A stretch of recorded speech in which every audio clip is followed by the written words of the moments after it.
Daniel Untalan Mesa is back behind bars, charged in federal court with being a felon in possession of a firearm.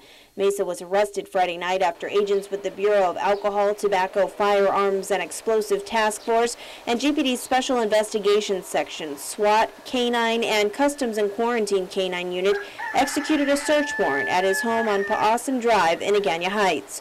According to court documents, authorities found 3 rifles and a shotgun hidden inside a false wall within Mesa's bedroom. 2 of the shotguns had obliterated serial numbers. Mesa allegedly admitted to authorities that he had acquired the firearms through trading methamphetamine for the weapons. Agents also found a .45 caliber pistol along with ammunition and multiple rounds inside a storage locker in his garage. What law enforcement didn't expect to find was an improvised explosive device that was located in a stainless steel chest inside his garage. Court documents state that Mesa admitted he manufactured the homemade bomb for experimental purposes.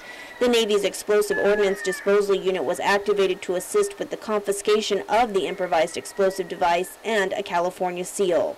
It's always surprising, and it's always to run into those kind of things. ATF resident agent in charge George Maston says the Bureau is seeing more and more firearms falling into illegal commerce and not being accounted for. The ones that are involved in violent crime are definitely related to narcotics use and abuse. Unfortunately, these firearms are falling into the black market and being traded and being used in crimes.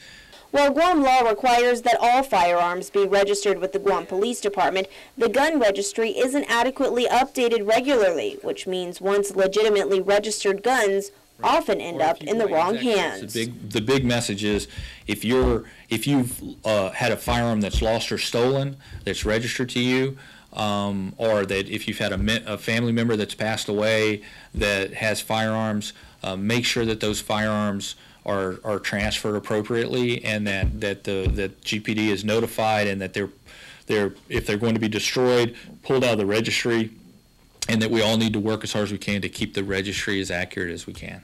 That means informing the police department when a registered gun owner passes away and notifying authorities if you're moving off island and taking your weapons with you. Maston reminds the public that being in possession of a stolen firearm is a federal crime.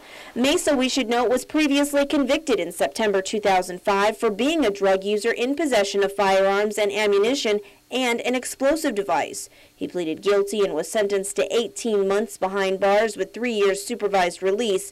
In 2008, he was sentenced to another 5 months in jail and put on supervised release for 31 months. He was remanded to the custody of U.S. Marshals pending a preliminary examination, which is scheduled for April 5th. Reporting for Guam's News Network, I'm Mindy Egan.